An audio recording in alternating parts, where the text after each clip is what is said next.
Hi, today we're going to talk about the characteristics of life. Biology is the study of life, and for a long time they used to think life just spontaneously arose, this idea of spontaneous generation, that life arises from non-living matter. And so this is when people used to think that maggots would come from the piece of meat that's just sitting on the counter. This is when the bees would be coming around. All you had to do in the spring was just throw some hay into a barn and that would produce bees, and that was what they thought. But that's not true. We saw that there were those experiments done by Pasteur and Spallanzani and Reedy, and they systematically showed that there are other explanations for how life came about. And so there became this idea of biogenesis, that like is producing like, life comes from life. If there are flies around, it's because other flies came about. Bees are making more bees. When the flies land on the meat, they'll lay their eggs, we'll get maggots, we'll get more flies. And so we have the study of life, right? Biology, bio, life, ology, study of. And so if we're studying life in biology, we need to know what the characteristics of life are. The first characteristic of life is that they are made of cells. The cells are the basic unit of life. They're the smallest unit of life. There are different types of cells. We can have prokaryotic cells. Those are your bacteria, shown right here. And we can also have eukaryotic cells, which are animals and plants.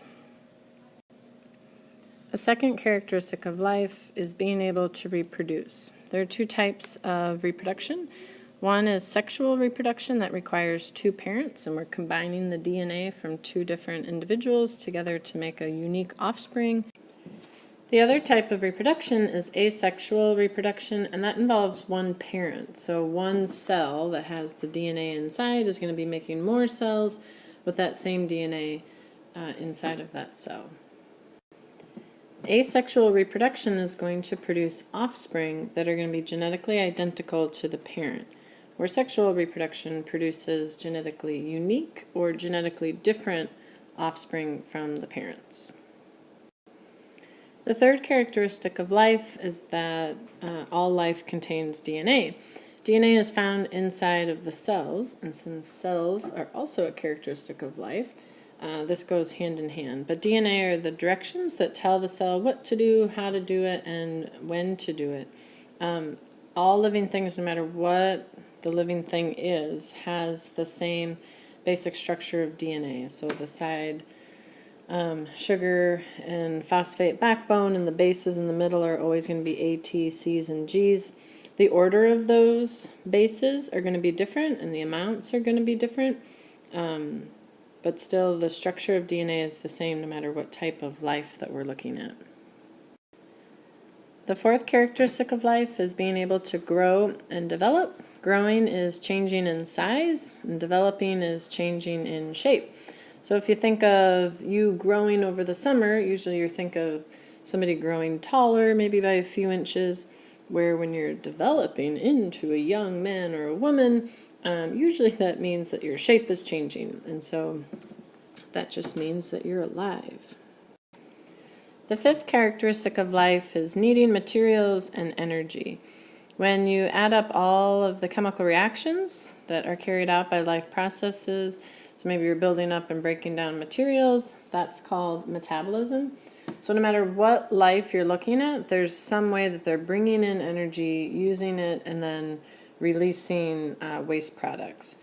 Different organisms are going to do it differently. Plants are using sunlight and water and carbon dioxide, and they're making their own food, but they're still using processes to create energy.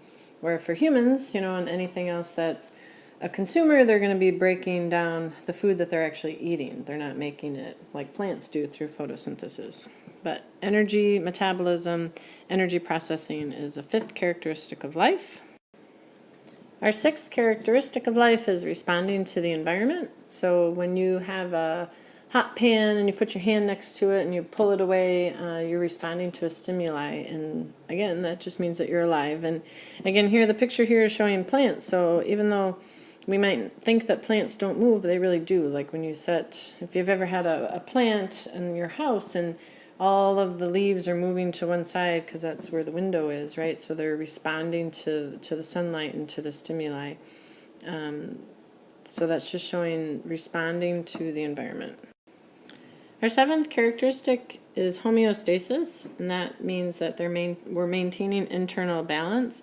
I always think of your home inside of you is trying to stay the same, so a steady state inside of you. And so any living organism is going to try to make sure that the inside of itself is staying the same. So outside pressures are going to come in and cause the body to fluctuate, but we don't want it to fluctuate too much. And so if things start to dip, your body's going to respond by trying to bring it back. And then it doesn't want to go too high up, or something else in the environment causes it to go above, then the body's going to try and bring things back down. So we want to maintain this steady action. And so homeostasis, and there's lots of ways of the body to try and maintain and regulate itself from the inside. Our final characteristic of life here is evolution. And for this one, we cannot think of this as an individual characteristic, as a population. So this is all organisms of the same species. As a population, if they're changing over time, that just means evolution. So they're changing over time. And so if we're looking at all the evidence, and if we're worried or thinking if something is alive or not, and we can find maybe some fossil evidence, or we can look at DNA over thousands of years, we can look to see if the population has changed over time or has evolved. But you yourself can never evolve, just a population. All right, now we're going to look at life in terms of levels of organization. So this is going to go from looking at life from like the smallest level all the way up to the biggest, broadest, most inclusive level. And so this you can think of it as like a vertical up and down way of looking at life.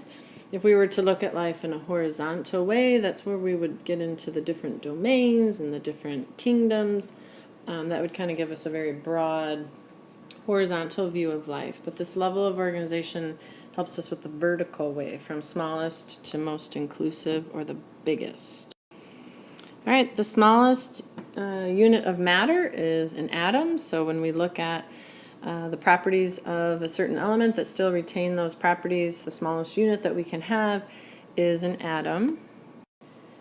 When we put different atoms together, we get molecules. And a good example of molecule is water, H2O. So we have two atoms of hydrogen combined with an oxygen, and so those are different atoms together. So we have molecules. That's our next level up. After molecules, we're going to have cells. Now, cells, again, are the basic unit of life. And so this is where life begins. Like the emerging property here arises at cells when we see life. But in order to learn and study cells, we need to know about the molecules. And in order to know about the molecules that are making up the cells, we need to know about the atoms. So there is some chemistry involved in biology, just so that we understand what's going on at the cellular level. Groups of cells are then going to be making tissues. Groups of tissues are going to be working together to make organs. Organs are going to be working together to make organ systems. So we have lymphatic, respiratory, digestive, urinary, reproductive, all the different systems that you have in your body.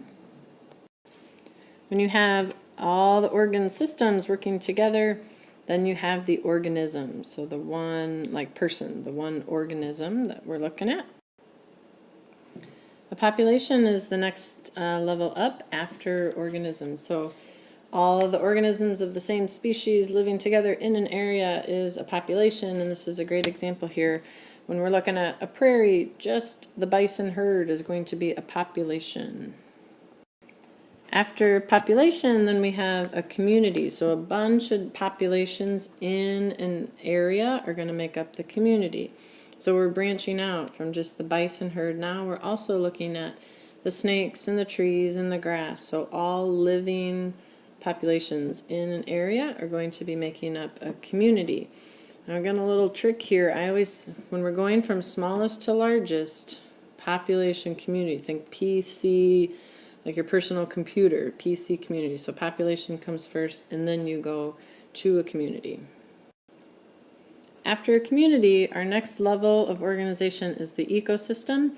So again, here we're looking at all the bison, all the trees, all the grass, all the rocks, and the air. So you'll notice we start looking at things that are now non-living. Okay, so community is everything that we're looking at in a community is living, but now we're going to start looking at the abiotic factors, or the non-living items that are in a certain area, and that means that now we're looking at the ecosystem.